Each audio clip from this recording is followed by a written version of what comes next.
நரேந்திர மோடியோட வெற்றிக்காக ரஜினிகாந்த் இமயமலை போகிறாரு. பிஜேபி ஜெயிக்கணும் அப்படிங்கிறதுக்காக இமயமலைக்கு போகிறாரு. இந்த மாதிரியான கொஸ்டின்கள்ஸ் கண்டினியூஸாக வந்துக்கிட்டு இருக்குது. பொதுவாகவே பார்த்தீங்கன்னா தலைவர் வந்து ஒரு வருஷமும் இமயமலைக்கு போவார்.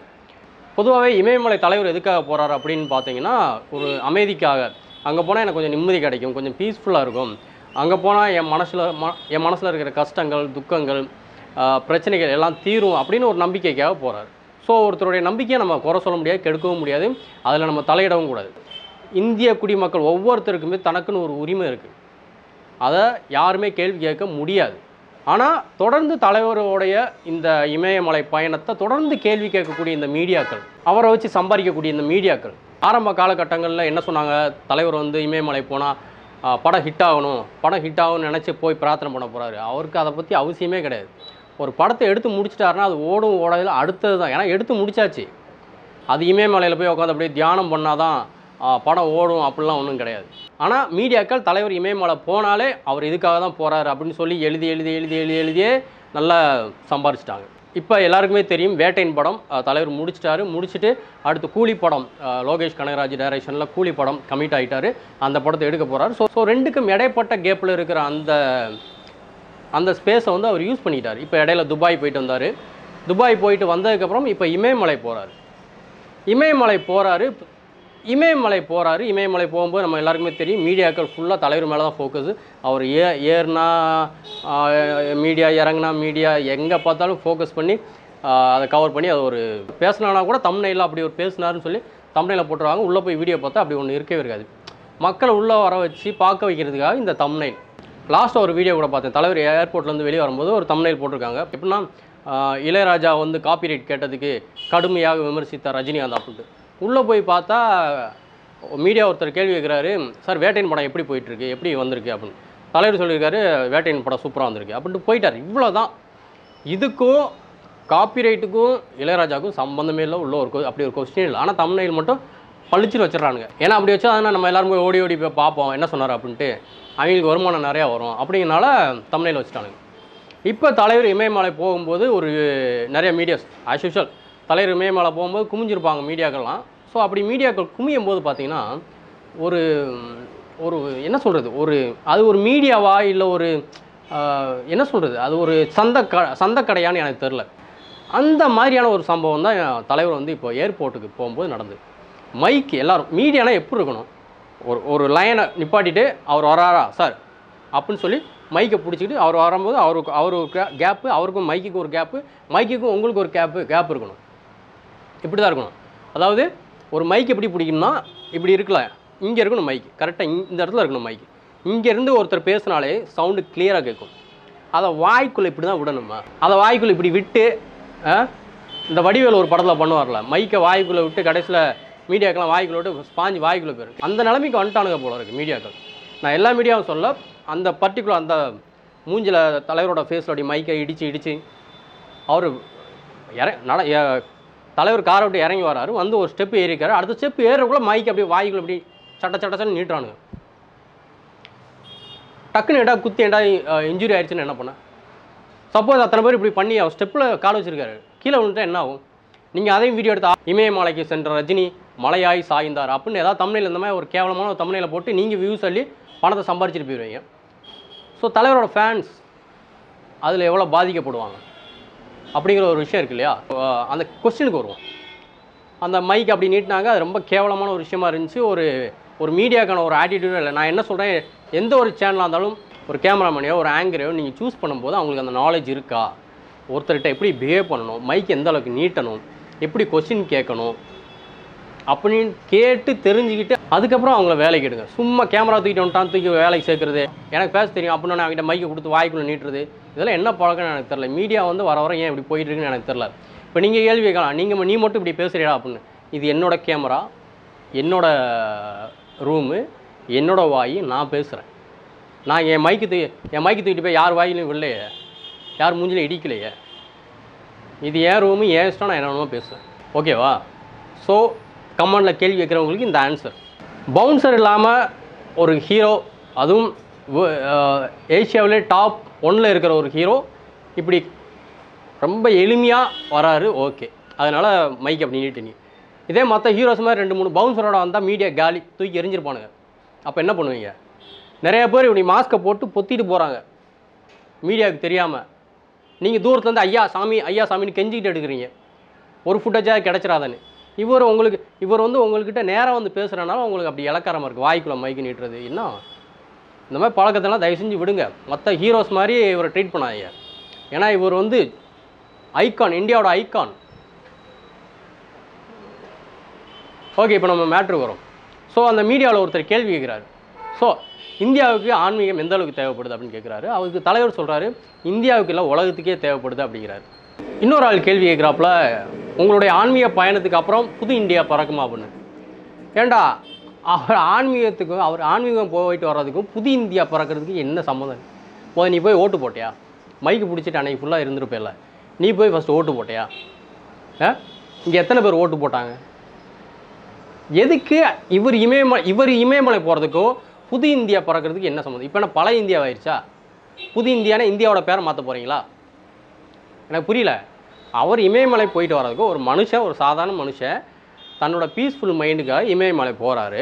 அவர் போயிட்டு இப்படி சுற்றி வரும்போது இந்தியா புதுசாக மாறிடுமா? இப்போ எப்படி இருக்கிற சேரியெல்லாம் அப்படியே பில்டிங்காக மாறிடுமா? உன் பாக்கெட்டில் ஒரு 10 லட்சம் குமிஞ்சிருமா? எனக்கு புரியல. என்னடா லாஜிக் இல்லாமல் கேள்வி கேட்குறீங்க? பைத்தியக்காரங்களா? ஏதாவது கேள்வி கேட்குறீங்களா? உங்களுக்கு இன்கம் வரணும், அவர் வாயிலேருந்து ஏதாவது பிடுங்கணும் அப்படின்ட்டு கேள்வி கேட்குறீங்களா?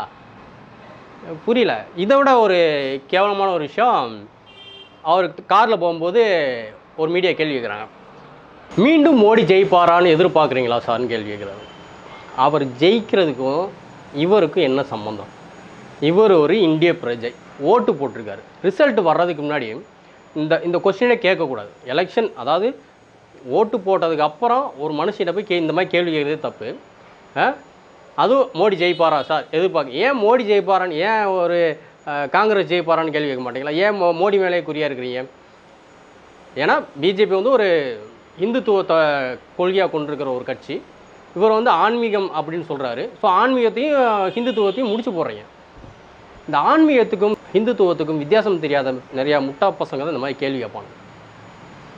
நிறையா வித்தியாசம் இருக்குது சார், ரெண்டுக்கும் நிறைய வித்தியாசம் இருக்குது. இல்லாட்டி இந்தியாவில் இருக்கிற மொத்த ஓட்டம் இவர் தான் அமுக்குனாரா போய் மோடி ஜெயிக்கிறதுக்கு? இல்லை மோடி ஜெயிக்கணும்னு எங்கேயாவது வாயத்தை வந்து பேசினாரா? இல்லை மோடி தான் ஜெயிப்பாருன்னு சொன்னாரா? இல்லை உங்ககிட்ட வந்து வெளியே வந்து இந்த பாருங்கப்பா தாமரைக்கு நான் ஓட்டு போட்டேன்னு உங்ககிட்ட வரல காட்டினாரா?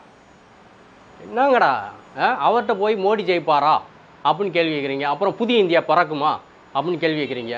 அப்புறம் இன்னொரு விஷயம் சார், இளையராஜாவுக்கும் வைரமுத்துக்கும் பிரச்சனை போயிட்டுருக்கு. அதை எப்படி இளையராஜாவுக்கும் வைரமுத்துக்கும் பிரச்சனை? நீங்கள் இளையராஜாக்கிட்டையும் வைரமுத்துக்கிட்டையும் போய் கேட்கணும்டா. சம்மந்தமில்லாத ஒருத்தங்கிட்ட போய் கேள்வி கேட்குறீங்க. இளையராஜாவுக்கும் வைரமுத்துக்கும் சம்மந்தம் சண்டைனா இவரை எதுக்கு இழுக்கிறாங்கன்னு தெரில.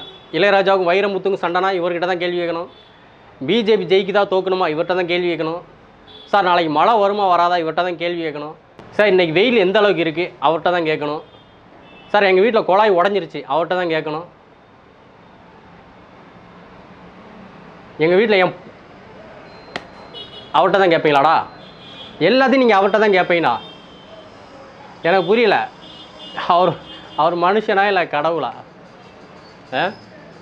அப்புறம் இந்த வீடியோ இந்த அதாவது அவர் பேசுனதை அப்படியே திருச்சி பேசின ஒரு சேனல், அதையும் நான் சொல்லிடுறேன். அவர் இந்த மாதிரி இளையராஜா, அதாவது மோடியை பற்றி கேட்டோடனே நோ கமெண்ட்ஸ் அப்படின்னாரு. இளையராஜாவுக்கும் வைரமுத்துவுக்கும் பிரச்சனை அப்படின்னோடனே அவர் கையெடுத்து கும்புறாரு, அண்ணா வேண்டாண்ணா அப்படிங்கிறார். ஸோ தன்னோட சின்ன பையனை கூட வேண்டாண்ணான்னு கையெடுத்து கும்புறா அந்த மனப்பான்மை தான் தலைவரோடு. இவர் பேசுனது அப்படியே ஒரு சேனல், தமிழ்நாட்டில் ரொம்ப பிரபலமான ஒரு சேனல், அந்த சேனலில் போடுறானுங்க. அந்த சேனலில் வந்து தலைவர் ஏர்போர்ட்டு போகும்போது ஒருத்தர் கேள்வி கேட்குறாருன்னு சொன்னேன் இல்லையா? அவர் என்ன கேள்வி கேட்குறாரு? சார் நீங்கள் ஆன்மீக பயணம் முடிச்சுட்டு வந்ததுக்கப்புறம் புதிய இந்தியா பறக்குமா அப்படின்னு கேள்வி கேட்குறாரு. தலைவர் வந்து நோ கமெண்ட்ஸ் அப்படின்ட்டு போயிடுறாரு. இதை அந்த சேனல் எப்படி மாற்றுதுன்னா, மோடி மீண்டும் வெற்றி பெறுவாரா அரசியல் தொடர்பான கேள்விக்கு பதில் கூறாமல் நழுவினார் ரஜினிகாந்த். எதுக்கு நழுவுறார் ரஜினிகாந்த்? அங்கே அவர் கேட்ட கேள்வி என்ன? நீங்கள் திருச்சி பேசுகிற விஷயம் என்ன கேட்குறாரு? இமயமலைக்கு போயிட்டு வந்தால் புதிய இந்தியா மாறுமான்னு. நீ அதுக்கு என்ன சொல்கிற?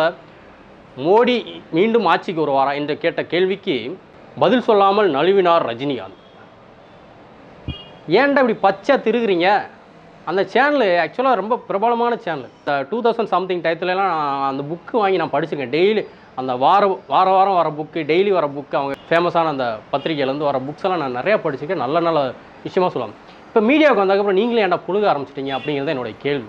வருமானத்துக்காக என்னென்னமா பண்ணலாமா அப்படிங்கிறது ஒரு விஷயம் இருக்கு இல்லையா, அது ஒன்று. அதே மாதிரி இந்த இளையராஜா பற்றி கேட்ட கேள்விக்கு தலைவர் என்ன சொல்கிறாரு, அண்ணா நோ கமெண்ட்ஸ் அப்படின்னாரு. இவன் என்ன சொல்கிறான், இசையா கவியா என்ற கேள்வி கேட்டதற்கு சுதாரித்து கொண்ட அவர் நோ கமெண்ட்ஸ் என்று கூறி கையெடுத்து கும்பிட்டார். என்ன சுதாகரித்து கொண்ட அவர் நோ கமெண்ட் சொல்லி கையெடுத்து கும்பிட்டார். அண்ணா வேணாண்ணா அப்படின்னாரு. எவ்வளோ ரெஸ்பெக்டாக சொன்னார். இவர் சுதாகரித்து கொண்ட, என்ன சுதாகரித்து கொண்ட, யாரை சுதாகரித்து கொண்ட, என்னத்தை சுதாகரித்து கொண்ட, அவர் சுதாரித்து என்ன ஆக போகுது? ஓ 96 வீடியோவில் தான் போய் பாருங்கடா முட்டா பசங்களா, அப்படி பேசுவார். ஒரு ஒரு ஆட்சியில் இருந்த, அதாவது அந்த இடத்துல சிஎம்மாக இருந்த ஒருத்தவங்களே ஓப்பனாக பேசினவர்றா. இதை பேசுகிறதுக்கு அவருக்கு என்ன, அவரை மாதிரி பேசுகிறதுக்கு ஆளுடா தமிழ் சினிமாவில். அரசியல் பேசுகிறதுக்கு இவரை மாதிரி ஒரு ஆள் கிடையாது. பேசுனா பளிச்சுன்னு பேசுவார். அந்த கொஸ்டினுக்கு அவருக்கு சம்மந்தம் இல்லைங்கிறனால அவர் அதை தேவையில்லாமல் போகிறாரு. இளையராஜாவுக்கு வைரமுத்துக்கும் பிரச்சனை, இவர் எதுக்கு வந்து பதில் சொல்லணும்? உனக்கு நீ வச்ச ஆளா? உனக்கு வியூஸ் போகிறதுக்காக அவர் வாயத்தை வந்து பேசணுமா? ஏதாவது அவசியம் இல்லைல்ல. சுதாகரித்து கொண்ட ரஜினிகாந்த், சுதாகரித்து கொண்டு கையெடுத்து கும்பிட்ட ரஜினிகாந்த் என்னங்கடா? ஸோ இந்த மாதிரி மோசமான மீடியாஸ் இருக்கிற வரைக்கும் இந்த மாதிரி ஒரு நல்ல மனுஷனை கேவலப்படுத்திகிட்டே இருப்பானுங்க, அசிங்கப்படுத்திகிட்டே இருப்பானுங்க. அந்த கீழே போய் கமெண்ட்ஸ்லாம் பார்த்தா இவங்க சொன்னதுக்கு தான் கமெண்ட்ஸ் பண்ணியிருக்கிறானுங்க. நீங்கள் சொன்னது சரிதான் சார், இவர் இப்படிப்பட்ட ஆள் தான் சார், இவர் வேஸ்ட்டு சார், இவர் இப்படி சார். அதாவது நீ திருச்சி பேசுனதுக்கு தான் அவன் கமெண்ட் பண்ணியிருக்கான், உனக்கு பாசிட்டிவாக கமெண்ட் பண்ணியிருக்கான். ஆனால் அங்கே தலைவர் பேசுனது என்ன?